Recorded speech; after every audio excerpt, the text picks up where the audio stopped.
And thank you, Ms. Dennison and Ms. Rose and all your helpers for the tour. It was very, very nice. We will resume our meeting first with our public input statement to be read by our vice chair. The first public input session is a 21-minute session with each person having no longer than 3 minutes in which to make a statement. But a second public input session may be held at the end of the meeting if allowed by the board chair. Each person will give their name, address, and reason for speaking. Public input is designated for district residents, but the board chair may grant non-residents the opportunity to address the board. Statements concerning subject matter that falls under the law regarding executive sessions, for example, matters involving personnel, cannot be made during public input. We, as a community, pledge to treat each other as we wish to be treated. We pledge to seek understanding when there may be disagreement. Regardless of outcomes or opinions, we pledge to move forward with respect. This is a time for comments as opposed to questions to the board. Thank you. Is there any public input at this point? My name's Kenneth Dutch. I live in North Berwick. Family's been here over 100 years, and I know nobody in here knows me, but I was repairing somebody's car in here at one time or another. I've been repairing cars for 40-some years, and the thing that's important to know is you people need some feedback. It's not good. And I want you to remember this tonight, not in a sarcastic and a mean-spirited way, but it's getting more and more common to hear people say what a raw deal they felt they got out of Noble School. And I, for one, at this time and convenience, know that my grandson has autism. He does not need to be in the main student class because the first day he come home pretty much traumatized. We didn't like that. And my daughter-in-law was crying about the whole thing. She says, I can't get anywhere with the school board. And I said, well, I'm going down and let them know. Probably none of you people know about it. Probably didn't even bother to keep record of it. But, you know, when it's all put in perspective, you people essentially are an employee of us taxpayers. I'm your employer. And I'm not trying to speak down to you because you're all wonderful people. And it's upsetting to hear so many complaints because I get business from Berwick, Lebanon, and North Berwick, and they got children, and those children are getting kind of a raw deal because they feel as though that they're really not up to standard. And I'm not gonna ask questions because this is not the time to do it, but you need feedback from a person like me who has a business. I mean, I'm not one who doesn't come in contact, they come in contact with me. And I identified an incident that happened last year where my grandson, he was junior, and his name was Adam Dutch. Now Adam's a pretty good sized boy, and he wasn't gonna put up with bullying. And he told me some of the bullying that goes on, and we're concerned about how this is getting out of hand. He was actually over a girlfriend that belonged to this other kid, come out with a knife. He took the knife away. My grandson got ejected, and my daughter-in-law was so mad that I had to calm her down. So probably none of you people, they probably kept that under the table, but it was very, very disgusting. And you know, when I think about all the stuff that goes on, what about the rest of the stuff we never hear about? But we get wonderful buildings, we pay big taxes, and I know you people making excellent salaries, but I'd like you people to get together and see if you can't resolve this whole thing about the bullying factor. And I know when my grandson was with 13-year-olds, I was a 13-year-old one time myself, and I was a hellraiser. They probably still are, and even worse. He was under a bad influence, so he was what you call raw meat for a predator. And he come home, and I know for a fact, he said, I can't live with these boys. And I said to him, I says, Ben, we're gonna try and get you in a special ed.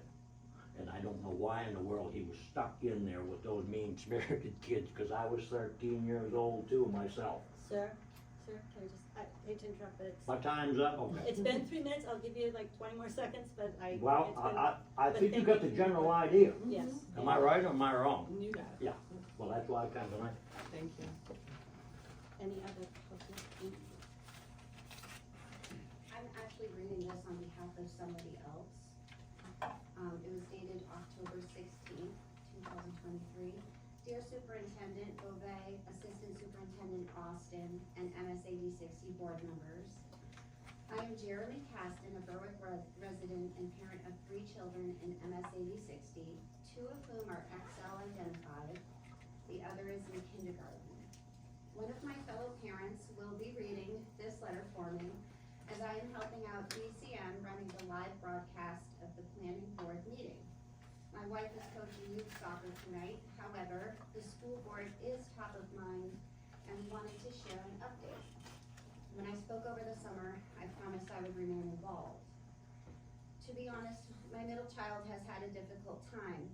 He adores his teacher and has always been thrilled by learning and reading and stretching his mind.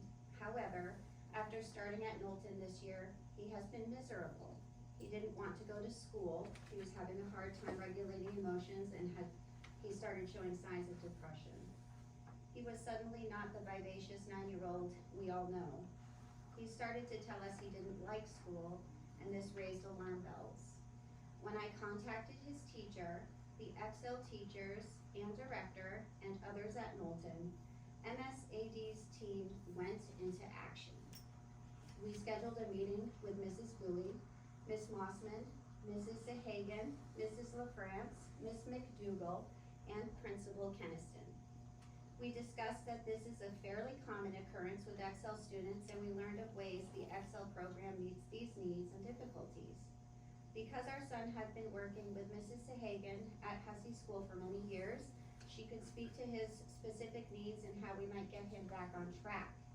In fact, helpful suggestions were made by all, and we formulated a plan. We are just 2 weeks into this plan, but it has been successful so far. We are so grateful.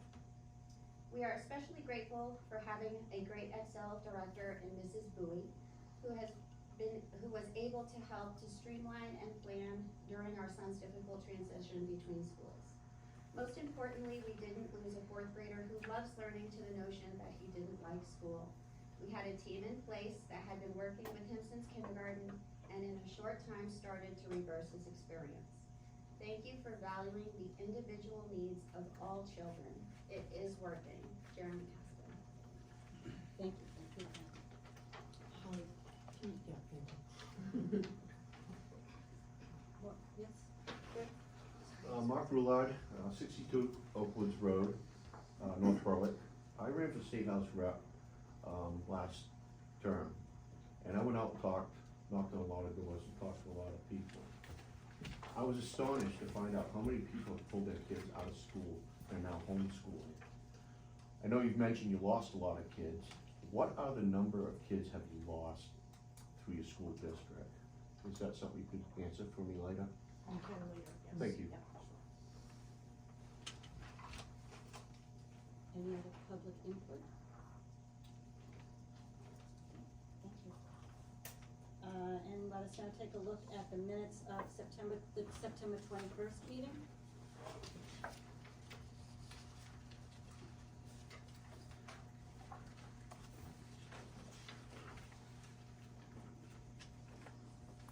I'll make a motion to approve the minutes from the September 21st meeting.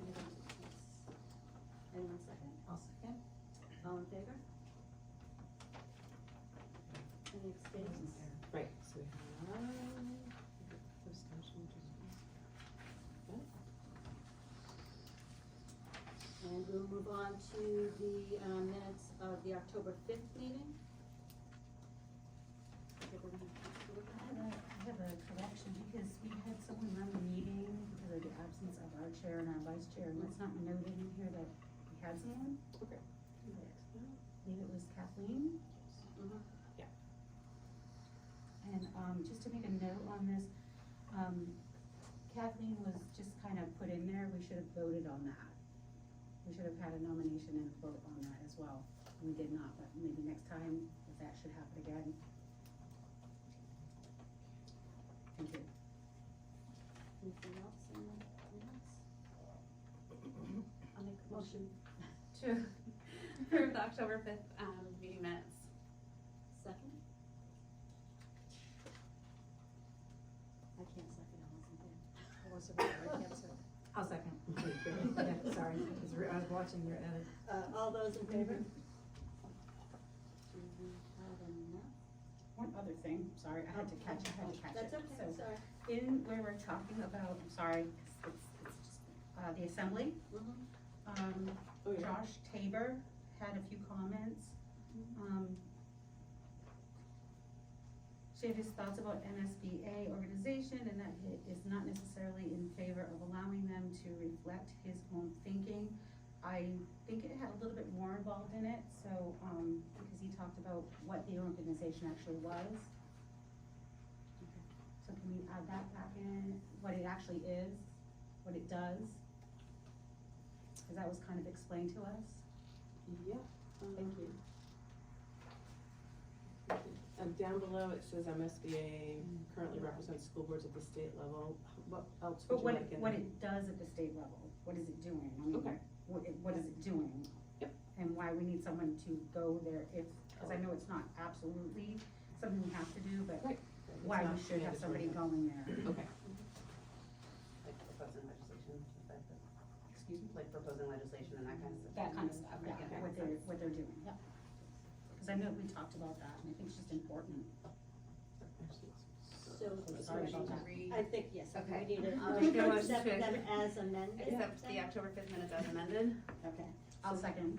okay, second, all in favor? Oh, did you have? With that two abstentions. right? And abstain? Okay, who abstains was it? Yeah. Okay, yeah, perfect. All right, thank you. Moving on, positive behavioral intervention and supports. Okay, that's us. I'll write that. Okay. Right here, if you don't mind, is there a right place to put that there? Thank you. Where do you want?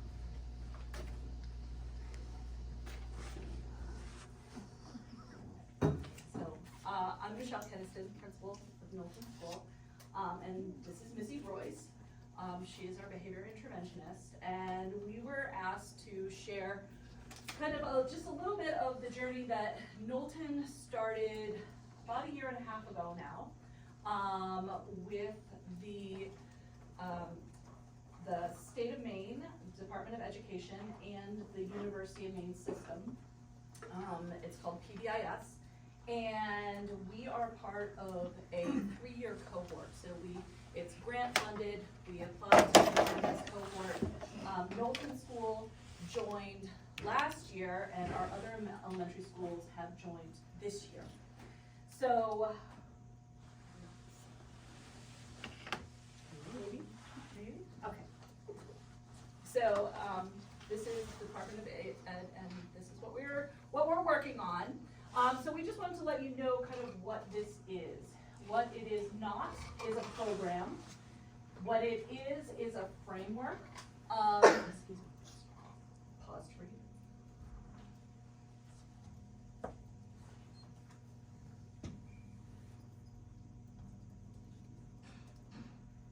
So being part of this cohort, we put together a PBIS team in the school, and joined schools from all over the state. So our cohort has schools from as far as Fort Kent. Yes. We have met lots of folks from a place called Appleton that I had a chance to visit this summer. Didn't know there was an Appleton, Maine. That was exciting. And we started getting together with these trainers from the Department of Ed and USM. And they really have helped lead us through the steps to create a system for ourselves with this in mind as a goal. So, as I said, it's a framework for implementation of a whole variety of interventions and various levels of interventions. For academically, behaviorally important outcomes for all students. So we're really talking about every single kid in our school and ultimately in our district.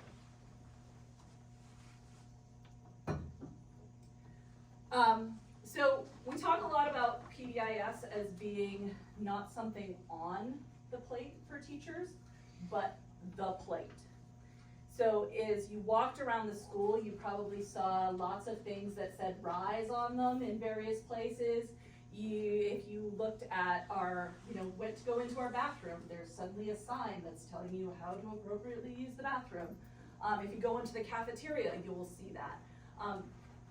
It's really about making sure that we are supporting all of the students, improving classroom school climate, integrating academics and behavioral initiatives, because certainly we know that behavior isn't just one thing, right? We have lots of things that play into that, and it can affect academics, and how students feel about their academics can play on the behavior in class as well. So the goal is to, obviously, we're always thinking about maximizing academic achievement and decreasing the need for that restrictive management piece. So if you, where's the rest of it? Oh, It's coming. piece. Okay. I was like, there's our try. So if you have been around in education lately, we are always talking about this like pyramid, right? And so we have kind of what we do for all students down here. And then, so in this kind of what we're doing for all students, we're thinking about building a system that works for all students. So we want to have school-wide systems that work. And one of the big pieces with this too is we want to be proactive versus reactive. So we want to make sure that we've clearly taught the expectations. When you're in the cafeteria, we want to make sure that we've clearly taught what's expected of you, what voice volume, that you stay in your seat, that if you need something, raise your hand, because we want to hold the students accountable, but if they don't know, then they're going to, but if they've been clearly taught. So one of the big projects we did over last year in the summer was make some lesson plans that every classroom teacher taught the first couple weeks of school for expectations in the cafeteria, the restrooms, the hallways, on the bus, and we've just seen some playground, and we've seen some really great things with that. So along this journey, we're thinking about what do we need to do for everyone, and then also building systems for students who need more support as we go as well. So we'll give you some examples of that. And then there are some students who are going to need some more intensive support. So how do we make sure we have that in place? And of course, thinking that sometimes we're going to be up here and then we're going to come back down again. Just providing that intensive support for just the time it's needed and then releasing from that. And so this is we're kind of where we want the sweet spot to be, that we're looking for 80% of the students will mostly, we know will be following, and then some, maybe 15% may need a little bit more help, 5%.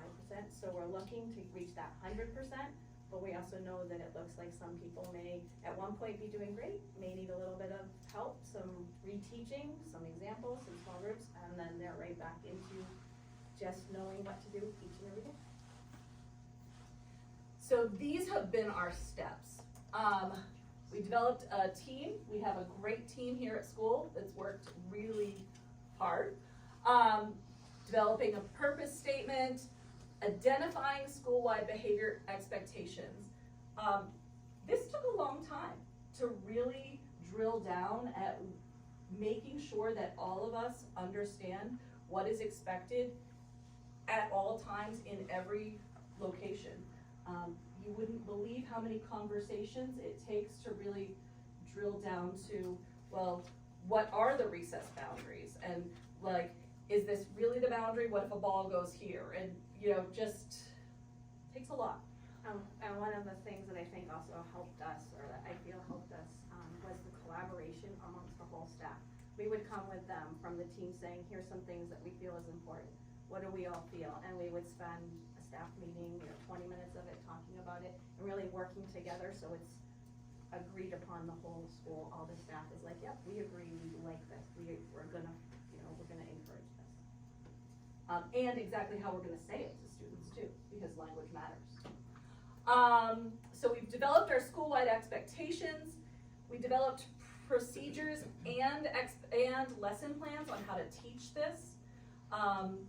We require this to be taught throughout the first weeks of school. Like, that was a non-negotiable. We will teach students how to sit in the cafeteria. We will teach students how to walk in the halls. Everything was taught. Nothing was expected. So, let's see. Certainly we've got a continuum of different interventions that we've put in. We are down right now to using data for decision making. We have we have purchased Swiss. It's a system that we input all behavioral data and we can drill down into what is our spiciest spot in the school. Like, oh, the hallways on Tuesday afternoons are looking a little spicy. Like, what can we do? What can we put into place to quiet that down? So we can filter by location, we can filter by a behavior, a time of day. Interestingly, right now, Tuesdays, we don't know why yet, but Missy and I were just looking at the data and like, what's happening on Tuesday? So just being able to ask those questions and look at data and not just say, oh, this felt like a hard day.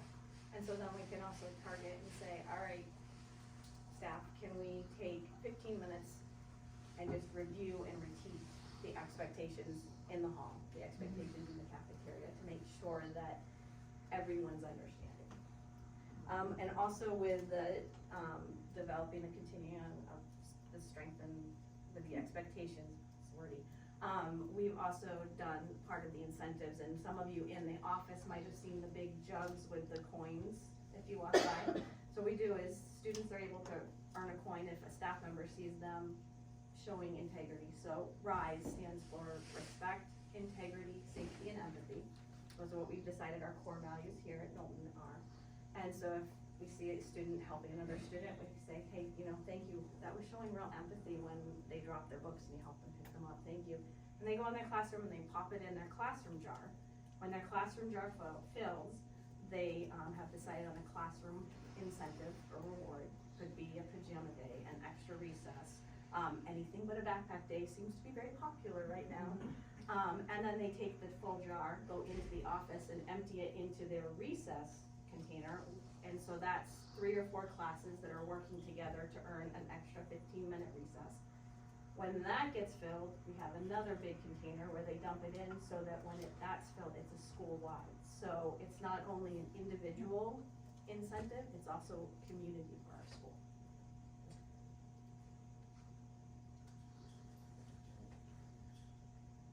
So this is kind of the research from PBIS. This is the why.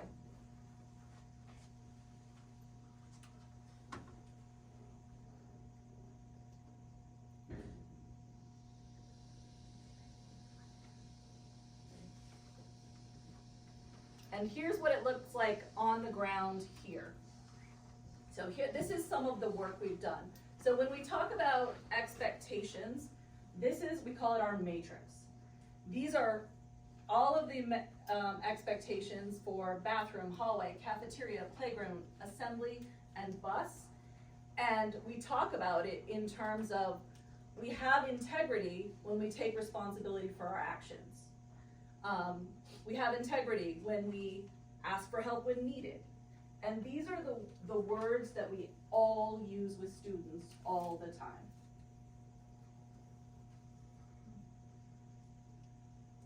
What was that? Sorry, are we good?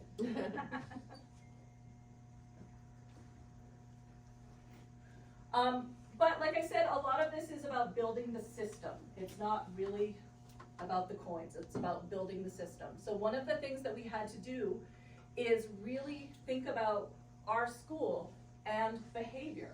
And what behaviors were going to be staff managed, and what was gonna be administration managed, and how was that gonna go? And kind of make that obvious and transparent to all of our staff. And you can see, like, sometimes disruption is managed by staff, but sometimes disruption is really big and that needs to go to administration. So there's kind of this, sometimes people think that, you know, PBIS is all positive and there is no consequence. We really wanna be explicit in that we are trying our best to teach, reteach, to reward, and when things go wrong, we have a plan.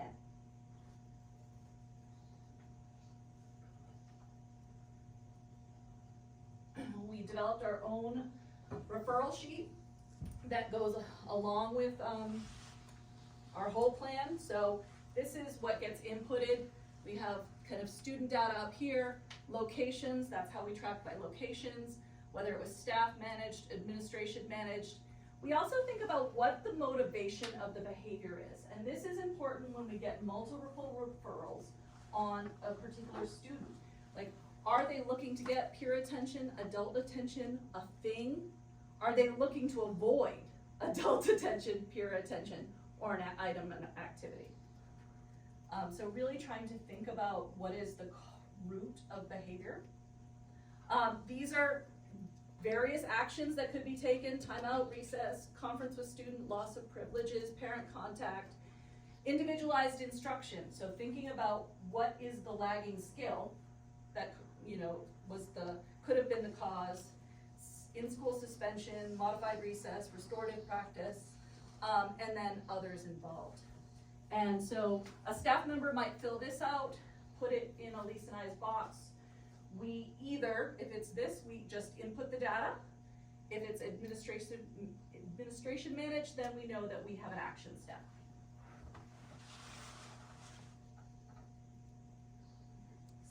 Here's some kids. Hi, my name is Alex. And my name is May. Hi, my name is Riley. And my name is Kelsey. Today we're going to talk about rising at Knowlton. And we're going to talk about rise at Knowlton. Respect, integrity, safety, and empathy.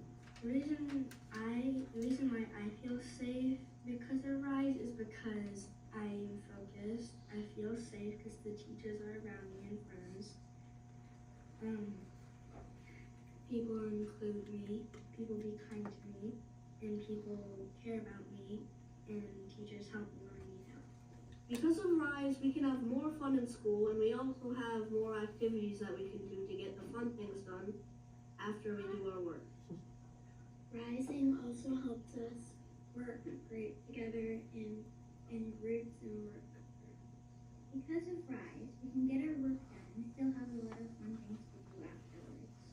Also, when we Rise, we make other students feel comfortable and happy. An Elk Award is a special paper that you get for rising in the school. And it feels, you should feel really proud of yourself, happy, and very excited. Because if it's your first Elk Award, you should be very, very excited. I got an Elk Award because I was rising and following classroom school. So these are coins that we get at our school for rising. When we rise, we can get these coins, for example, being good in the cafeteria or walking in the hallway. The coins themselves are not the reward for rising. They're just a token of recognition so that you know that you've been a good student and you've been rising and learning. When we earn enough coins for rising, we can fill up our classroom jar and get a reward like extra recess or pajama day. Once we're done with that, we can empty our classroom jar and put it in a giant bin, which on Monday morning meetings, we can usually see how much progress we've made, and once that's filled up, we have a whole school activity. Thanks for watching. And have a great day. Thank you for watching. We didn't write that script for him, but that's what we would have written if.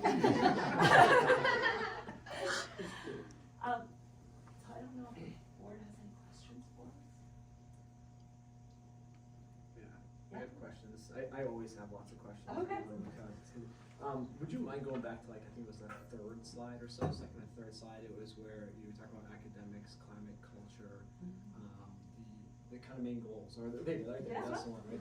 So, I always thought, I mean, as a student, as a parent, and now as a board member, that maximizing academic achievement was our main goal, but here it says the main goal, typically is this chart, the main goal is in the middle, supporting social, emotional, behavioral needs. So can you talk about why it's arranged the way that it is? I don't think this is the main goal of education. This is like the goal of the PBIS. Okay. So our goal is always here, but there's a whole lot of stuff that gets in the way of that. For the kid themselves, you know, if you're in a room that's got a lot going on and a lot of spice to it, it's really hard to do your best work.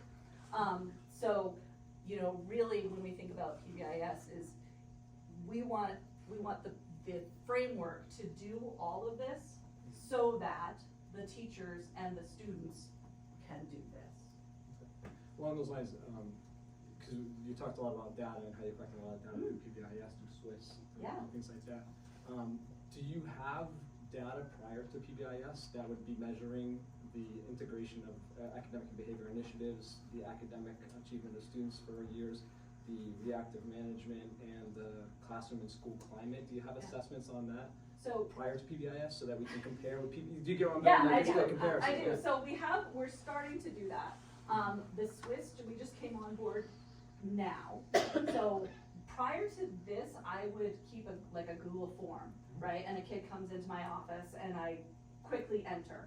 I don't have the level to drill down that I do now. But I'm anxious to see, so now, last year we were still really in a building phase.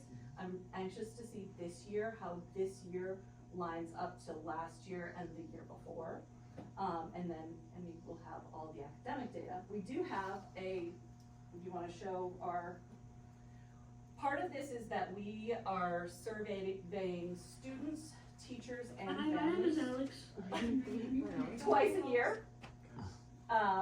So we do have some survey results. So It's called the School Climate Survey, so we send this out 2 times a year, in the fall and the spring. And to the families we sent it out to the families of Knowlton, and they were able just to go online and answer 20 some odd questions. And these were just some of the results that we got from, because we did it last fall, spring, and then this fall. Yeah, so we did it in November, and then again in April, and again in October. We were super excited to have more families respond this year. Did you do something different for that? They weren't getting 23 other notifications from the school probably, so they actually opened it. We did, we had some we did target a little bit more, and also I think parents were kind of expecting it because they had seen it last year, so they knew it was coming, so when they heard about this, they were like, oh yeah, we've done this before, and they realized that it wasn't gonna take them an hour, it took about 10, 12 minutes. We have a teacher who can speak I was to it. gonna say, also at open house, you had the little, papers where the QR code, I think, could be scanned, so it was kind of more accessible to the families as well. So I have a question. So do the, like you said, with the less participation, was it something where, do you show the parents the program that you're showing us so that like at open house or give them, knowledge of what you're doing? So far, we're really trying. I've brought some things to the PTO and, you know, like, here, look at what we're doing. We've tried to send some things home to the families and get some feedback. We were hoping to get some feedback over our original matrix, and we didn't have great participation in that. Elise and I stood at an open house and we're kind of begging for it, but people were like, that's great. So what we have been trying to do is every family newsletter sticks something, some plug for this in, and we figure if we just keep putting it out there, eventually we'll have some folks. Being it's our second year and getting into it and getting everybody getting used to it. And now the exciting part is that all the other elementary schools, so we're now a district team, so that's really amazing that all of the elementary schools what was it, the guide, what was it? Triangle? No, the grid, matrix. The matrix, yes, our matrix. So are your matrices, across the district, are our matrices very similar, or do they differ? Because I'm thinking about our kids come from building to building to building, it actually would be a disservice to have it Missy, could you put our matrix, I think what you'll notice is, if you look at that, it's what people would come up with on their own, if you're living in a school. So every school has something a little bit different here, but ultimately we're all looking for the same things. So the other schools are in process of this, because we're, a year ahead. And they're gonna lean heavily on. Yeah. It's kind of also like, let's be a district, So for, right? the RISE piece here Like is the safety Huzzy is Heroes. Yeah. Yeah, so it's the HERO is a little different, but really the same kind of a conversation. The most amazing thing has happened this week. So busing is forever a tricky spot, right? We love our bus drivers, and they have the hardest job in the district. And Berwick buses, I think like all of them, are really full with one poor person who's trying to drive. Our bus drivers, this week I got called out to a bus for them to tell me how wonderful the 4th and 5th graders were doing. So I brought them all in and I swamped them with coins and they were so excited. And then today I had a bus driver email me, bus 16, 4th and 5th graders are doing amazing. So I called them all down and the kids were like, it was 14, wasn't it? It was 14. It was 14, not 16. They were like, I know why we're going down to the office. So they were super excited, and another bus driver from bus 19 came in to write an ELK award and ask for more coins. So we're getting it out there. We're really excited to be the kind of lead school in this. We've had a ton of buy-in and just a lot of motivated teachers to do this work, and it's been a ton of work. I appreciate your work. I think my biggest concern is that we do lack data prior to PBIS, and as a district, like, I'm very uncomfortable with that idea of not having data to be able to compare. Yeah. In apples to apples, however way you collected it, I understand it's not the same, that is true, but what data are we looking at to say that there was a clear need to do this? Because clearly we've used a lot of staff time. I mean, if we consider, we should always consider, finances. You start taking staff time, how much staff time we do, and then start doing dollars and cents and the amount of time we've been educating kids and the grid work. I mean, you take all that into consideration. It's a huge expense that we have going on. And as a taxpayer, my taxes not only pay MSA South 60, it's the Maine Department of Education, right? The university system is supported by Maine Department of Education. This is a huge expense. And for us not to have, good data on behavior in our district. I think there's a lot of data on the behavior. I would love to see it, and I look forward to just think about the true referral comparison. program. Like you sent us the numbers of all the referrals from the prior year because we needed data to support the administrative team, right? So we have that data. It is not so comparing apples to apples. Not ready yet. But we have. But I would love to see, don't do any of this. we say, suspensions are going down, okay, what infractions back then, merited a suspension? What infractions now are meriting a suspension? Are we still suspending for the same behaviors, or are we intervening differently at these behaviors? Like these questions, I hear from community members that kids have to walk out of a classroom because the kid has escalated. Well, that's lost instructional time for that period of time. I don't know how often that's happening. Is that just once and I heard about that one story, or does this happen more often? So I love that we're collecting data. Like, this is good stuff. I look forward to the future as a board member where we can look at all our buildings and we can see this data happening. We can see the number of times students are removed from a classroom because of an escalated student. We can see that data. And so I'm asking, as a board, I think it's important for me to be able to, when community members come to me and say, my kid is always having to be kicked out of the class because someone's, to be able to say, what? I'm not seeing this. Like, I have the numbers in front of me, and I'm happy to share it with you. That's not the case. It empowers us to have those conversations. Right now, I'm blind, right?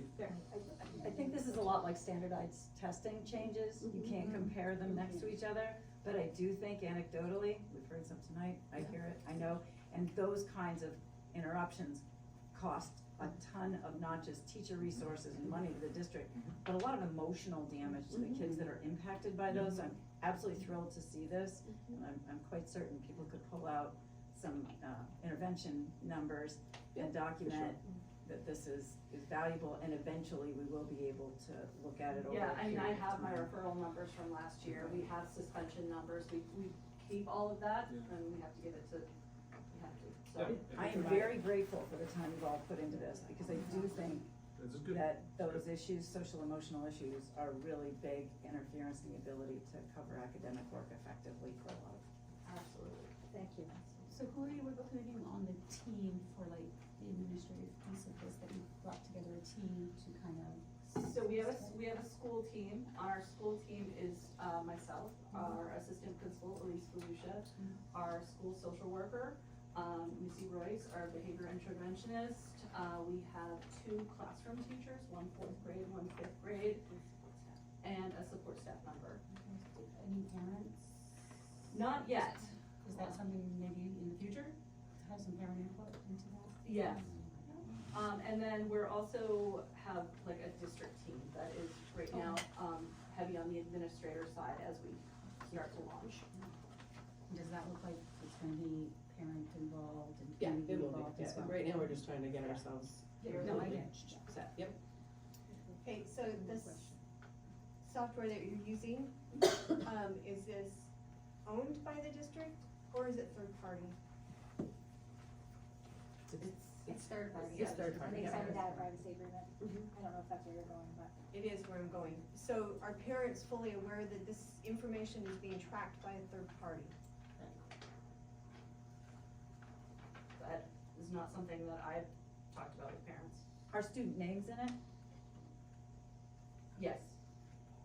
Not in data that, so it's various levels, so I can see the student names when I put them in, but the data is aggregated without the student names, like when I look at the cafeteria, for example. So different people have different access, I guess is what I'm trying to say. If children's data is being tracked by a third party, parents should be fully aware of that. Fully aware of that, because But they aren't have they no for all the access apps to it. and everything they use for every single digital program that we utilize? Parents don't think about that, and that's a blind spot. Which is why we signed the data privacy agreements With every. for the legal, binding by the third party. Parents, are the parents aware of that binding agreement? We publish the software that we use in our district. I don't know that that answers your question, but. Cause it's no different than Infinite Campus or And something maybe I like should that, just say right? anything Like else. all their information's in there, Used to hair go into lock in. Infinite Campus, there was a behavior whole section on, in Infinite Yes, Campus. there still is. So, that I is mean, used. it's there, Yeah. but it's who gets access. Right. Parents have access to Infinite Canvas. Right. Their own child, yes, nobody else is. Nobody else is, I'm just saying they're aware that their child's on it, and can access the information. Well, we've had Infinite Campus for a while, and I would think most parents, if they've been paying attention to what's going on at school, they should know. They don't necessarily know that it's a third party that's maintaining the database. So somebody else has access, somebody has the data with all of that child's information on it. And that stuff's not going away. Didn't you say that not that they can't necessarily see the names? Our teachers don't have access to SWIFT. So I have access, Missy has access. I think Jerry's Elise has talking about access. the company having administrators access, have is that access. what The you're talking company, You're talking about the company. not only does the Yeah. company have access, but unless they're not selling that information, and you have a guarantee that they're not selling that information, there's a real risk to your child there. Well, that's what why we That's have what the the student privacy. data privacy act protects from, is companies They're not selling selling? student data. Right, not selling data. Are they leasing it? No, Are they renting it? I would have to look at the agreements, that's not something I've memorized, Yeah, but it is something those I words actively need, those pursue. words need to be in there, because you can lease, you can rent, which are different, and you can sell.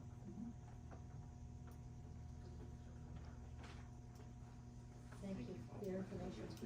Really well done. Will we get a copy of the PowerPoint? for that? Yeah, I've already linked it into the minute document. And we will move on to the September financial summary.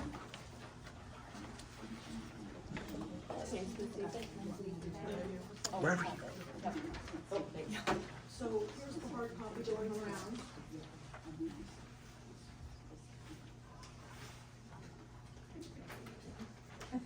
And I believe this was shared as well as part of the agenda. So we have Denise here. Okay, so you have a copy of the summary for September. The top section looks at an overview of the revenue. You can see that we have collected 25% and have 75% remaining from both the towns and the state. If you look below, it shows you what percent of the fiscal year we have completed, so we're right on track there. Most of our other revenue comes in later in the year, and it has to do with tuition for Mary Hurd students that come into our district from other districts and things like that. So revenue is looking right on pace for us. Down in the expense categories, they are separated by budget category, and we have what's been appropriated, what's been expended, meaning the checks have been written, what's encumbered, meaning we have put a reserve in the system. Most of that encumbrance has to do with salary and benefits, and it has to do with contracts or purchase orders that are out there from Amazon or whatever vendors we have. Let's see.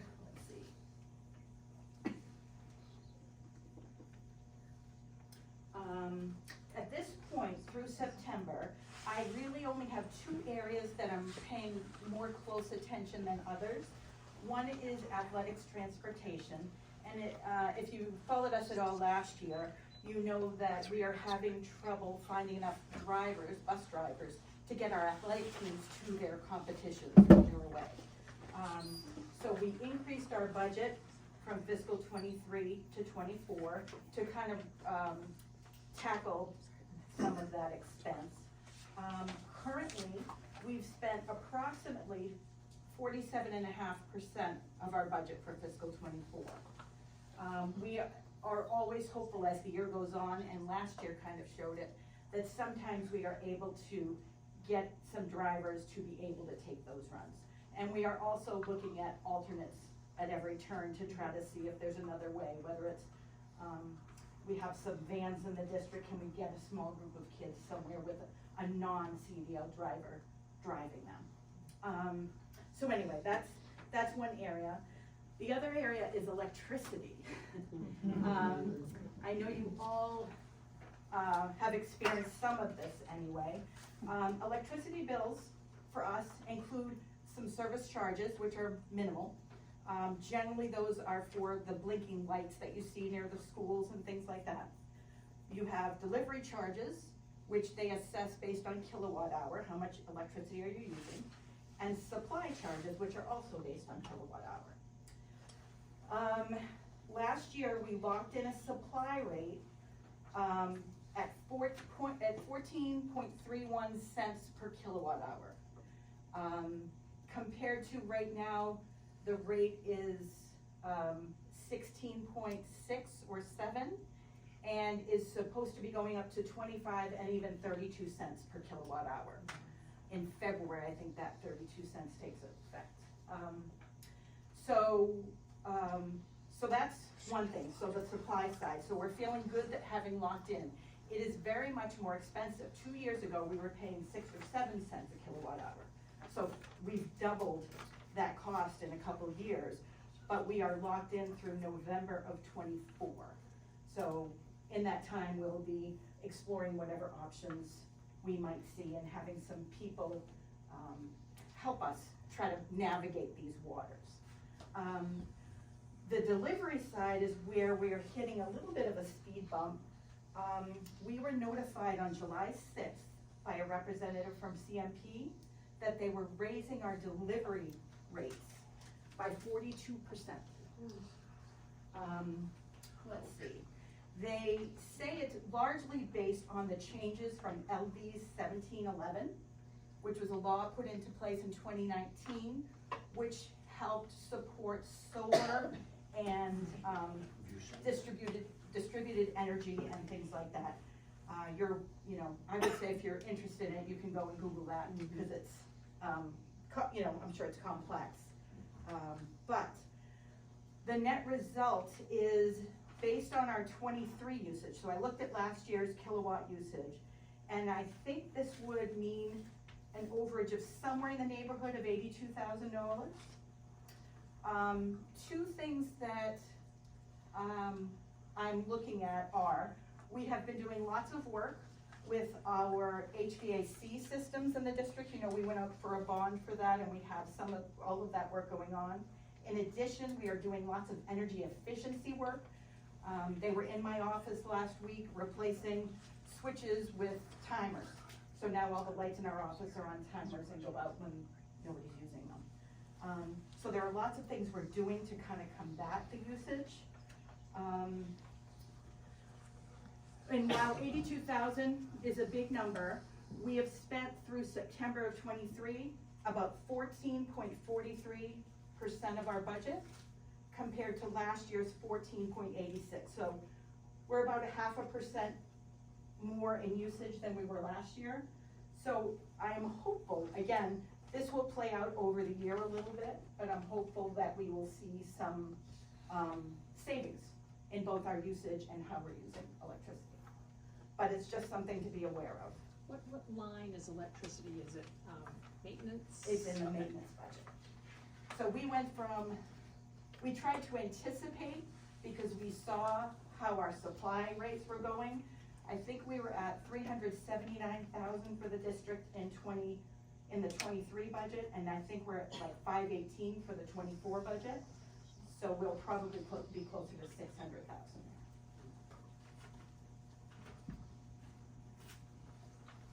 Does anybody have any questions beyond that, or? Mine was just semantics, so Oh. debt service line, if it was 0 and we haven't used any, have we expended 100 or 0, or have we? Oh, I must have, wait, no, you're right, it's a complete semantics question, it's not a you. You know nothing? It was just, Nothing? yeah. 0, 0, 0. Yeah, I was like, well, we had, shouldn't one of them be a 100? Yep. Even if it's a 0? Yep. I'll fix that. Complete semantics. Okay.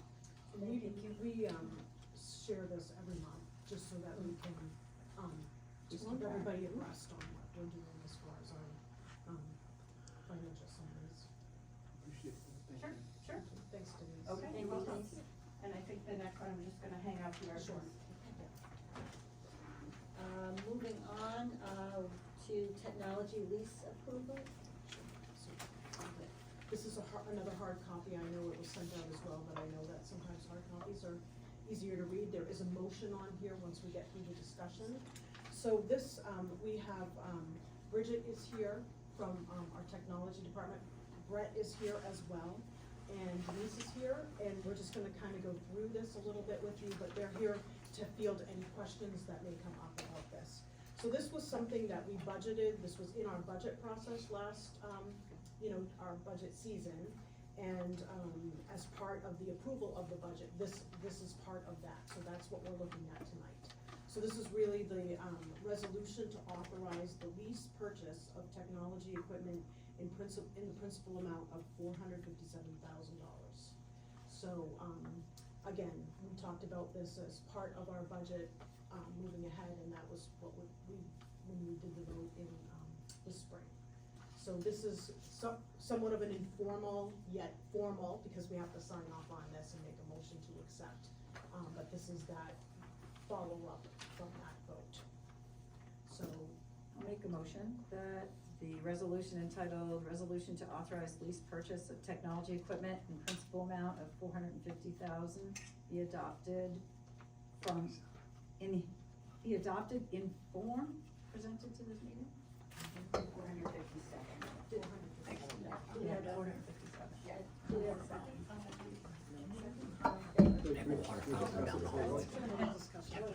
So is this happen annually, or is this something that we do every year or every 2 years? Like, how long has this been going on? Okay, so, a little history. We, pre-COVID, had gotten to a point where in our budget process, we budgeted for the amount we needed for technology purposes. And again, that's staff all the way through, staff benefits, equipment, everything, and people in the classrooms. We budgeted in our budget. When COVID hit and we got all of these COVID funds and we needed to work remotely and have more software and all of that, what happened was we had so many funds available to us for the technology that we used those federal funds and we reduced our budgets so that the taxpayers weren't putting aside money for technology that really didn't need to be spent. So it was kind of an offset during COVID. What's happening now is we are transitioning off of those COVID funds, and we are, in that transition, we are trying to build up, so we are not able to put the full force of $457,000 in our budget at this point. This is a 3-year lease, so the payments will be $160,000 per year for 3 years. And then during the budget cycle that we have coming up, we're probably going to need a lease, but we're hoping to step down off the leases and get back to a point where we're budgeting for the technology we need for the district. So this is the first time or the second time? This you've is done the first time in a lot of years. First time. And you anticipate having to do this again? I anticipate, yes. Or at least a few more times to step down? Yes, right, and as, we're hoping to step down. And then I guess my other question, obviously this just says generally, equipment, right? Mhm. Peripherals, accessories, software, licenses. Has there been a discussion at the district level as to need? Are we just replacing devices? Are we eliminating devices that we don't need? I mean. That's why Bridget and Yeah. Brian are saying, Yeah, we are incredibly mindful of our budgeting process, and I just started in this role last December, so I'm really in my first year of building a budget. We took a very hard look at instructional software last year and made some significant cuts. Brett has worked hard. Almost $200,000. Yeah. Brett has, over many years, worked to build a device cycle that allows our teachers and students to have current, well-functioning, not frustrating devices in their hands, and to really assess what is needful versus what is wanted and extra. So we're community members and taxpayers too. We want to be mindful about those things. And Brett can talk specifically to what the devices are in this lease, if that's the kind of information that you want. Yeah, I mean, I am interested in that, I'm also mindful of, I've read a lot about technology, when it comes to younger kids, basically up to 5th grade, how much screen time do they really need, and the research clearly says 0. So I know we're using them in classroom, we need to do for testing and things like that, but if the research says what's beneficial to an elementary kid is 0 screen time, that's what's best, and we're using screen time and we're paying for it, I have trouble wrestling with those two ideas, right? And so that's what it says, right? So, if that's what it says, maybe we shouldn't have them there, and that would be a huge savings to the district, I'm sure, but you guys know best. So I would like to hear about devices, and I'd also like to comment back on that information as far as screen time's not good for elementary kids at all. I'm not prepared with that kind of research today. My philosophy around educational technology use is it's more about quality versus quantity. And I'm really invested in making sure we have quality resources and that the time spent on technology is quality. And it's not our primary educational tool. It is a tool that gives students access to information that is worldwide, and that kind of access is so empowering. But I agree that our time on devices should be mindful and should be developmentally appropriate is what I want to say. The research I've found has been different, but I'm not prepared to address that today. So, but we can talk about the kind of devices we use and what specifically is on the lease. We have iPads, grades K through 3, and which we have found to be extremely effective, and then Chromebooks, grades 4 through 12. And is it basically 1-to-1? I don't know. Yes. We are 1-to-1 K through 12. And you still feel that's necessary? I feel like it's best practice. It has become best practice in the industry. It gives every child an equitable access to technology. Some have them in the home, some have multiple devices in the home, and some have none. So at least in the classroom, they're learning the skills that are socially relevant and industry relevant, no matter which industry you're in. I know that the kids pick it up, so it's not about the time at school, again, which is why you want it to be educationally driven and mindful of and developmentally appropriate. And at what grade level do students take devices home? Are they permitted to take devices home at some point? Not until grade 8. We used to do it 4, 5, 6. Yeah, 7. it used to be. We've pulled that back for various reasons, repairs, policies around homework, philosophical decisions. It's all those things that we talk about. It's a practice that we need to continually learn about, discuss, revise. The research changes. We have more research now on kids using technology. We're in the middle of the game. Is this a time-bound request as far as voting goes? Is this? Well, it is because it's budgeted, it's in, we've already made the commitment. Yeah, we over budget and under budget lots of things too, so, I mean, I understand that point, but I also, electricity, we had to make changes and we might have to make more changes, right? We might be going over in some areas and looking to go under in other areas, obviously. I know I got some email this week and I was able to read it, and so I had lots of questions, right? I'd like more time to consider the questions and consider more discussion before voting on it. That's my preference. I'd make a motion to table it till our next meeting, just so that we are able to do that. But if it's time bound, and with future, can we be given something and not be given it, read it, discuss it, and not have to vote on it in the same meeting? I would appreciate that, so that, again, I'm able to be a good school board member, talk to community members, ask them what they're thinking about before reading it, asking questions here, and then voting on it. I just would like more time. These were thoroughly vetted during our budget process. Yeah. So maybe, sorry, Denise can speak to the time-bound nature of this particular financial piece. Right. This is something we need to do tonight and sign off on it, so that we are able to, process the purchases we need and things like that. So this has to do with getting us the funding in a timely fashion so we can make the purchases we need. That were based on the budget that was Based on already our approved, budget, right? yes. And I'm just one parent, but with a second and third graders, they don't, number one, from the COVID transition, I've seen on hand the apps that the elementary kids are using, what they're doing, and the leaps and bounds that I've seen my kids make that I would not have expected them, the things that they're doing, I'm like, when did you learn this in kindergarten? We definitely didn't. And my kids don't come home saying, I spent all day on, my iPad. They come home and say like, oh my gosh, I just passed this level on Lexia, or something like that. But there's, the things they talk about that they're doing in their day, they're not sitting there all day with iPad. They're definitely supporting their education 100%, and knowing, having been lucky enough to see a lot of the apps from them coming home during COVID, I can say that, it's definitely not, and my kids don't have their own devices or anything in my house, and I think that these are incredible educational tools for them to be able to utilize from what I've seen. Again, just one parent. And we did have a motion, correct, and a second? Sounds like we are ready for a vote. All those in favor? She's the secretary of the board. Opposed?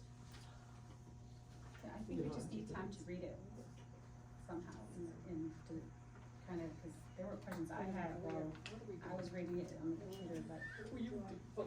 I was voting to pass it. Yeah. Maybe we need to look at, because some people had hands up and There's, Oh, I didn't hear somebody move it to a vote. I mean, there's still some questions about, because it says in here, if the superintendent isn't able to do certain things, then you have an agent. Who would be the agent that would do that in that case? So you want time to read, is that what Just you're time to read it so that Yep. you understand it, so then we can come back Yeah. and ask those questions. Yeah. I know it's got time sensitive, but. That's fine. It came, it did get sent out. It I had did, 2 days ago. it's just, takes time to digest, and I'm better with paper than I am with computer, so. Right now, I think it's, Right now's the now, time, right so now. go ahead and read, yeah. What questions Absolutely, can we totally answer? agree. What can we try to answer for you? Like in that case of, the agent, What paragraph, are you, what page? okay, so the superintendent, that the superintendent and other appropriate officials of the district acting singularly are authorized to and empowered in its name and on its behalf to do or cause to do such other acts and things as may be necessary or desirable in order to effect the sale and delivery of the lease. I mean, I don't know what number. 9. Number 9. That's number 9. Okay. So appropriate officials of the district, to do and cause all such other things that may be necessary to affect the sale and delivery of the lease and the escrow agreement. So for example, Audra is the secretary of this corporation, so she has final signature. But I am out there working with the bankers and the lawyers to get this document done. You have your technology group who is out there getting bids, procuring equipment, tagging it, inventorying it. You have people throughout that are part of this process. So this is giving us basically the authority to act on behalf of the district to affect this lease.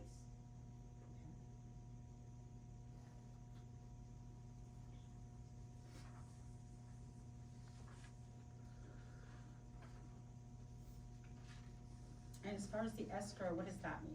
I mean, I know what an So what escrow is, but I happens- wanna know what happens. So what to it. happens is, this lease will have an official date of October 31st. And what happens is the bank funds it and it puts the $457,000 into an account on our behalf, like an escrow you would see with your house or something, right? It's in a separate account. And as invoices get paid, they use those funds to pay the invoices. So that's what the escrow is. It's an amount, it's this money set aside for us at the bank. Okay, so it's set aside, so it's something that was budgeted, but we don't necessarily have all those funds expended for something. They're not like, we already have. We a do plan of have what to we're have doing. a list for them. So we did have to have, that's, Right. so we Yeah, had to, we're buying X number of Chromebooks, we're gonna do X number of iPads, we have some of our E-rate projects, so we had a huge technology project that, access points and. Wireless access points, the software to support that, switches, which are required to make Wi-Fi. So what happens is we get federal, what's called E-rate money, and you have to have certain projects that qualify, and you submit a project, and the E-rate pays for a certain percentage of that project, and the district is responsible for the balance. And so this lease is covering some of that portion of our balance. So, and what you said about this being a 3-year, but you think Yes. next year we're gonna do another 3 years? So this is a 3-year, this means we're buying all of the items that we needed for the current fiscal year, so we're purchasing it all now. We're paying it back over 3 years. As we do the budget for fiscal '25, which is coming up shortly, we will, again, have this question. What do we need? How are we gonna pay for it? Could you talk a little bit about the device cycle that you have in place? Do you wanna know top to bottom, student devices? How old are they when they are replaced, iPads and Chromebooks? So that's changed a little bit post-COVID. The accessibility we have to parts and repairing the devices ourselves, which is what we did historically. We had on-site technicians. You go back 10 years ago, we actually had 3 repair technicians for the district. We've reduced that down to 1 role now. We have 1 repair technician located at the high school.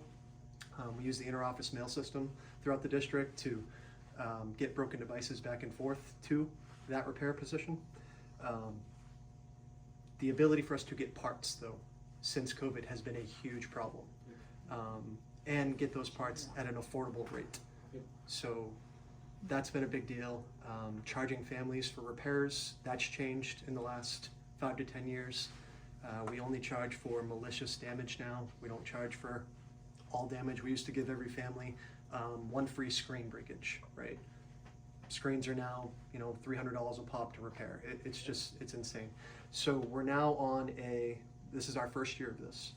We're on a 3-year cycle with Chromebooks, which we're getting roughly around $300 a piece. And then we also do a 3-year ADP, accidental protection damage plan with those, so that anything that happens to those, we ship them out for free, we get the repairs done for free, no cost to the families. We don't need extra repair guys. We're not, trying to deal with all these vendors and the crazy expensive repairs. So we're trying this 3-year cycle with the Chromebooks. What's the cost of the 3-year plan? So the total cost with the device is $442, is what I have here. So I have the cost of the original device. Yep. The iPads, we're on a 4-year cycle. The iPad with the ADP is $459, so pretty similar to the Chromebook. We said earlier the iPads are K3, Chromebooks are 4 through 12. The staff cycle, we moved to MacBooks during COVID. We are hopefully in FY25 going to start cycling some of those devices out. And we're trying to make the MacBooks I think we said 5-year rotation. That's coming up this year though, so I don't have that number fresh in my head. This will be the first time that we start to cycle some of those out. One of the reasons that we do the cycle is again so that we have that sort of flat, consistent budget every year for the taxpayers, and then we don't see these giant spikes where, hey, in this 1 year we're going to go buy 3,000 new devices to cover every device we have in the district, right? Because that's just absurd money in 1 year. We also get support for our devices from the main Milty program, which is an initiative by the DOE to support devices in the schools. So not all of our device cost is incurred by the district. Our rotation also includes our phone rotations, our projector rotations, our network that we just redid. It's been 5 years since we redid that, and it was a much needed change. So our goal is to keep costs minimal and consistent. So we look at the most at the life of the device and repair costs versus, so we always get asked like, well, why don't we stretch it a little bit longer? Because then repair costs and availability for parts just makes that a nightmare, and nothing is worse than a teacher in a classroom with 20 kids with a device that doesn't work. It is so stressful, and then we've lost an educational moment, and not just a moment. It's a real drain on an educational resource that could be a really effective 15 minutes of a day. The numbers are, for me, I hate to say the word unsustainable, but with technology, you're absolutely right. Everything is more expensive, and I understand wanting to go to 3 years, and an iPad, I think you said 4 years, if I'm not mistaken, right? I know my own MacBook Pro currently is, I think, 6 years old, and I'm still using it, and I'm going to use it, I care for it. It's my personal device, right? I get we're trying to hit that sweet spot, right? Just financially, $500,000 a year spent out over 3 years, so it's a lot. And I truly understand. I respect where you've eliminated software at $200,000, and you have a plan in place. Like that stuff is all awesome. I'm singing your praises. I understand that's budgeted, but the reason why I was put in this place is people said get control of the budget. That was the number one reason, right? And I'm sitting here with the authority to say, like, yeah, $500,000. Like, there's got to be some other sweet spot. We got to relook at things. This has got to come down so that we're not in the spot. I can't go back to my constituents, the people who asked me to be here and hold a hard line and say, yeah, I did what was right. I understand the process has gone in, but that's the spot I'm in. It's also an opportunity cost. If we didn't have computers, we would need other materials and resources. We can't just have nothing. And textbook cost is astronomical. Absolutely. So what we have is something that can be continually renewed with the latest resources. Without that additional instructional material cost, we reduce copy costs. So it is a unquestionably big part of our enormous budget. So when you look at a $500,000 piece of our $40 million budget that is for an effective instructional supply that covers a lot of bases and communication for all of our staff and students, it's the cost of doing business. It's become the cost of doing business. It has become. But we're not going backwards. Right, but I'm asking where's the balance, right? Yeah, If that's and we grapple with that. Then what's the offsetting costs, right? And that's not clear to me. I don't have that information to give to my constituents. If this is going up, great. Tell me what we've dropped by $500,000. I heard we eliminated 2 positions. That makes sense, but that's not $500,000, right? Like, give me the offset. Give me the offset so I can go back and I can say, yes, I did this, but this is the offset.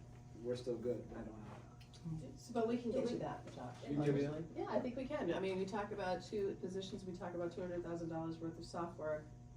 2 positions is close to $150,000, $200,000 if you think about benefits and all that kind of stuff. So we're close to your $500,000. There's definitely this again. We don't do this just because it's easy to like, oh, let's just spend money. This is about what is the best bang for our buck, and how do we measure this out, and what's best for our students as best we can. So yeah, we can do that. This is not an easy time for anybody. So the backup is there. I get where you're at. I also feel like we've made some commitments that we need to like stand up on and take care of what we've done, which is in terms of this leases and the fact that these were part of our budget process, and we need to agree to that and stand by what we said we were gonna do. That's a part of it too. So But going forward, we will do that. We have all that data when we do budgeting. It isn't pie in the sky, guys. We don't just do everything just because, geez, we wanna spend money. It's, okay, how do we do this in a way that's gonna be the most beneficial for the students and for our public as best we can? So we will provide those data and that backup for you. But this specific expenditure was vetted through the Yes. budget Yes, process, vetted through the so budget taxpayers process. are talking about Yeah. already the opportunity Yeah. to have input. And the questions may not have been asked, because to be honest with you guys, you weren't here. Like, nobody was attending, nobody was asking those questions. We are happy to have you here. It's not a bad thing to have people asking questions. It's the question of, being open to the conversation. Yeah. And hearing, and being able to say, okay, some of this is actually something we can't necessarily, fight with, but how do we try to make things better and move forward? And we've had, conversations just talking just big about budget, right? Is, what I feel is appropriate is a 3% increase per year. I mean, that's just a roundabout figure, based on historical averages. We were at 5%, so in this spring cycle when we come in budget, am I expecting a 1% to get to a 3-year average? At some point, we've gotta have the hard, very uncomfortable conversations to say, budget is really important. I mean, I drive by the Maryhill School on a regular basis on Monday around, if you go there at 2:30, there's a line that's a half a mile long because people can't afford grocery bills, right? They right? They have to prove it, right? And it's there, that's an hour before they even open, and it's a quarter mile long, right? I mean, I shouldn't be exaggerating and say half mile, it's a quarter mile long, right? It's long enough, It is definitely very long, impacts, right? for sure. And they're there for an hour before it opens to make sure that they get food, right? And there's an offset with taxes, like, and I'm not saying we can solve all issues through our school budget. Right. I'm not saying that, I'm not making that claim at all, right? But I am this is- saying, like, I am willing, I was asked to come here to at least ask those difficult questions, those hard questions. I know when it goes back to the Maine School Board Association, I read it, we give them $15,000 a year. I don't know that we get the return on investment of $15,000 a year to the Maine School Board Association, knowing that it's a partisan organization, right? Like, we have to have these conversations in the open, so that it's not about, I don't think you or anyone prior to me was underhanded at all. I don't believe that. We've got numbers that are really, really high, right? And we've gotta say that publicly, they're really, really high, and our academics don't match our high numbers. That's a fact, we have to admit and own. And I think we can have some discussions down the road. Yeah. Questions answered. They're coming. We do have to kind of settle on this I agree. tonight. So I agree. we had the motion, Mm-hmm. we had it seconded. Had discussion, questions were answered. Yes. And Lauren, you seconded it? All in favor? I will support you this time. Yeah. And I don't think they had time to count, so opposed. Was it, were you opposed? Okay, everybody's, okay. Excellent. Thank you, I appreciate it. Thank you, Denise. Thank you. Thank you. Thank you. Thanks, guys. Yep, thank you. Employment. You don't have any employment jobs to share? Except for bus routes. Okay. Other. Other? We do have other. I have another. Okay. This is gonna be fun. No, I'm just, it's not a bad thing, like, I like the conversation.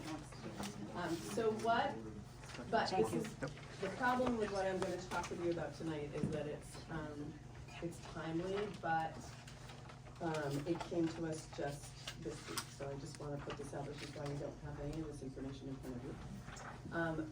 We are currently in a school, revolving renovation fund cycle, so we have, received some funds to work on the HVAC systems, ventilation piece. It's happening right now in the district, so that's been great. The work's been done at, Huzzy School, and some work at the high school, a little bit at the middle school. A little bit at the middle school. We've been talking only recently, but there is another round of the school revolving renovation funds that are available to us to apply for, which would, and the priorities, for this one is, again, the priority one, which is the health and safety areas, which is again ventilation, HVAC systems, building temperature controls, and coming into compliance with LD 705, which is a ventilation and air requirement, which is part of that. So what I'm asking tonight, as we look through this, what I have in front of you is just a timeline. The grant application, just that initial we're interested, needs to go in on October 31st of this coming month, Week, right? yeah. Right now. Which is why I'm sitting in front of you going, this is short notice, and I just wanna talk about it a little bit. The approval from the Department of Ed doesn't come till March. And then if we were actually chosen to be, a recipient of the grant, we would need to bring it to the school board for their approval, in March of 2024, so that's March 15th. Beyond that, if we are approved and the Maine Bond Bank approves us, that's in May. The project bids go in May 24, so it's an ongoing process, and nothing actually gets started until September of 2025. So it's a long-term piece in front of us. What I would like to talk with you about tonight, and whether you're willing to do this, is to just allow us to make the application to the school revolving renovation fund, so that we could access the funds that are being put aside. There's we're talking with Don Brejnahan today, who is sort of our connection, and he's overseeing the projects that are currently going. He's actually gonna come in and see the board in, I think we're looking at late December, to just give an update of what the projects that we've been doing now, and then talk about the future if we decide that that's what we wanna do. So he'll be in front of you, but I think they have gone from really nothing in the SRRF funds in the past kind of COVID-y time years. They went in this year to how much? I think it had been around 10 million in the state. Yeah. And it's gone to 25 million. Yeah, because there are many schools, districts that are looking to upgrade their facilities, because it hasn't been. Do we have any specific projects in mind? Yeah, there are actually, if you look below to the scope of the work, it would be the ventilation, it would be looking at the other buildings that have not been touched at this point. So we're looking at North Burke Elementary School, Mary Hurd, all of them, Hanson, and we won't be looking at Lebanon Elementary School. We're just gonna do that. And whatever's left at the middle school piece should be almost completed. And I need to check in, honestly, I don't know the details of the high school, what needs to be done. But, so those are the same types of projects, the ventilation projects, HVAC, that piece. So our request is for us to just discuss tonight whether or not this is an application that you would even like us to make. And again, we do not have to accept the funds if we choose to make the application, and we are actually picked as a project. But if we don't make the application, we won't even have the option to say yes to that. So is this free money, or is this? It's never free money, but it is, well, there's 50%. It's 50% free. Denise, you wanna talk about it a little bit? Yeah, just, the way that this revolving renovation fund works is there is a certain limit. You can only be awarded up to $2 million per school building every 5 years. So they kind of take a rolling 5-year look and see what they would award you at any particular building.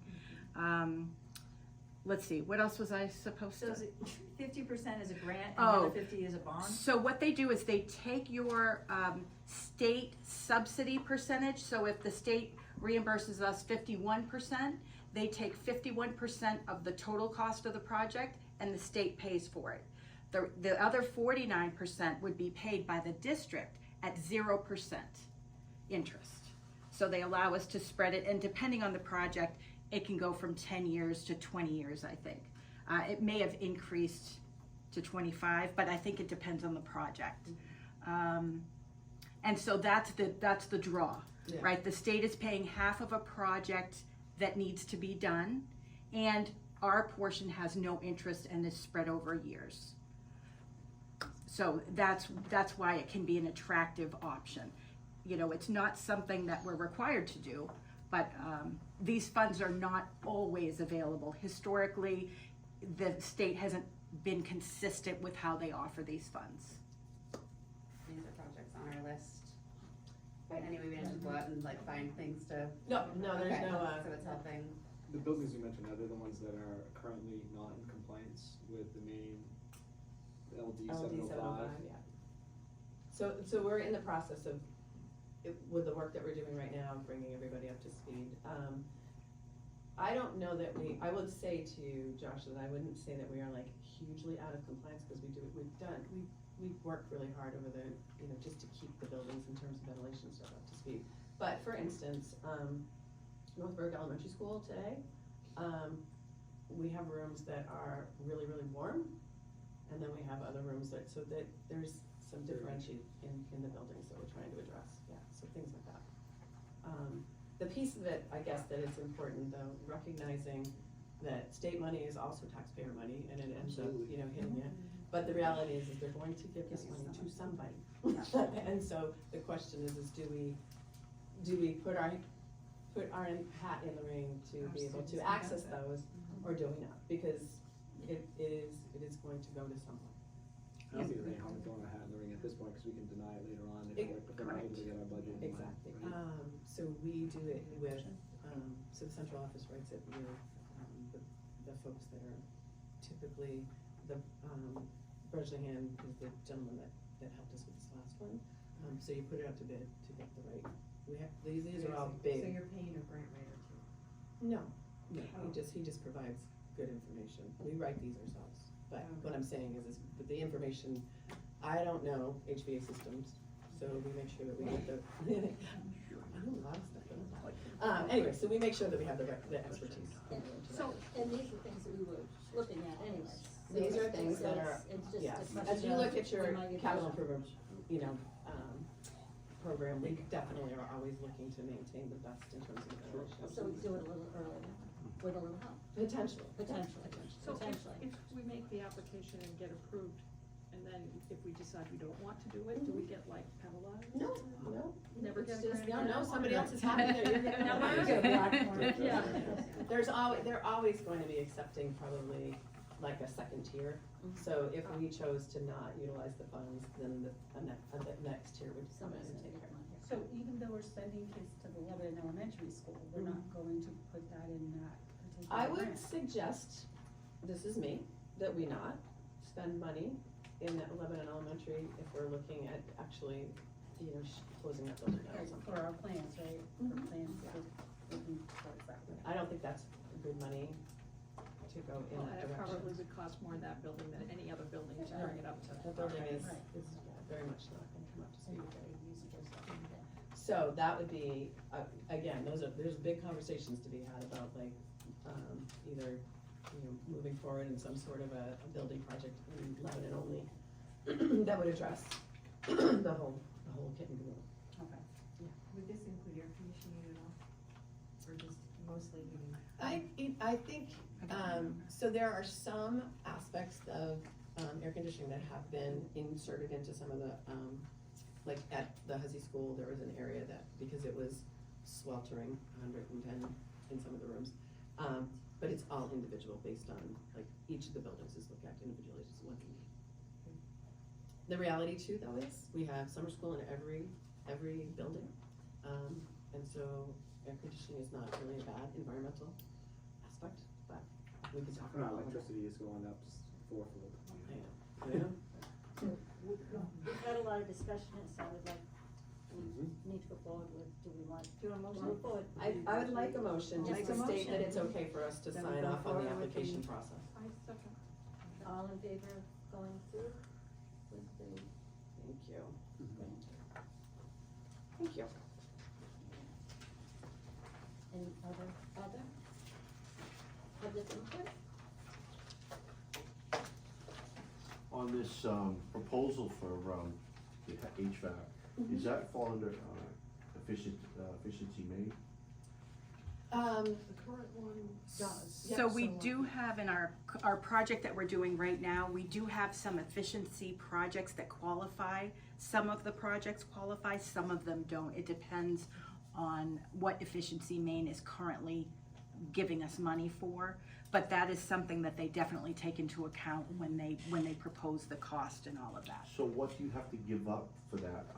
We just heard at a meeting that Efficiency Maine's giving money to heat pumps, but you gotta disconnect your furnace. No, like that's, they don't, they're so excited to work with us, they have never asked us to actually give up anything. And you're talking about air conditioning, you know, we went to school as kids and, you know, that's the way it was. I mean, I think it's where energy is going up. And, you know, we're talking a depression coming. And, these people aren't gonna be able to afford your school budget. So I think it's time to really take a hard look at the cost of doing business. And what are the kids getting out of it? I mean, the SAT scores, I mean, the scores are down. We don't have this year's And any other public input? Yeah, Mark Cahoon, Northborough. I got a suggestion. They are offering on solar panels. Now, I know for a fact that I suggested at my own company I work at, you put solar panels on the roof to help with the lighting. Okay. Have you looked in, there's special funding for it, they're offering the state funding, free putting solar panels up to cut down some of your energy costs. Yeah. And We're not supposed to you answer know, questions, but I can tell you, solar, we have I'm been for working on solar. a solar piece there, yes, yeah. If you can put solar over at Mobile Home, you got, I'm sure you got an athletic field that is not being used that you. I think we can put them on the roof up there, Mark, to be honest with you, it's a flat roof. Yeah. Like, Put 'em on the there's roof, things, yeah. And it might cut down some of the heat in the summertime or the early spring with them panels moving to follow the sun, and it won't be so hot in the schools. You know, solar will cut down your lighting, it will aid and cut down on your electricity costs. Not that I'm for solar, cause I've been on the planning board and fighting against these commercial fields. But in order for small areas in the schools, that'd be the way to go. And I'm sure I've seen they're looking to get solar introduced, and you can find some way to get it funded cheaply. Thank you, yep. Other public input? One thing that bothered me tonight, and I want to tell all you folks, thank you for listening to me, and I learned a lot tonight, but one thing's bothering me. I served my country for 22 years, and that flag is very obscure. I hope it's not like that. I agree. I still don't know where it is. What is it Like, like is that? it light up because of the, It's a skylight. yeah, so it's. That's a I mean, all the flags, Yeah. I mean, just a reasonable request. Yeah. I'd love all flags to be able to be seen as soon as I enter the room. Yeah. Like, every room, an American flag, Yeah. should, give us this right to Thank be you. here. Fair. For our veterans, I mean, people coming in, I mean, that's. And It's we did important. find it before the pledge. Yeah. So, Yeah, no, understood though. other public input? Do we have one more? I know you're not answering specific questions right now, Kelly Willard, North Berwick. At a later date or online, is it possible for me to get a copy of that PBIS presentation that they put on? It'll be actually in the minutes that will be up on the website, yep, I actually just put a link into it, so you'll be able to see it, yep. Sure. Other public input? Motion to adjourn, So moved. second, all in favor? Thank you. Thank you. Thanks, everybody.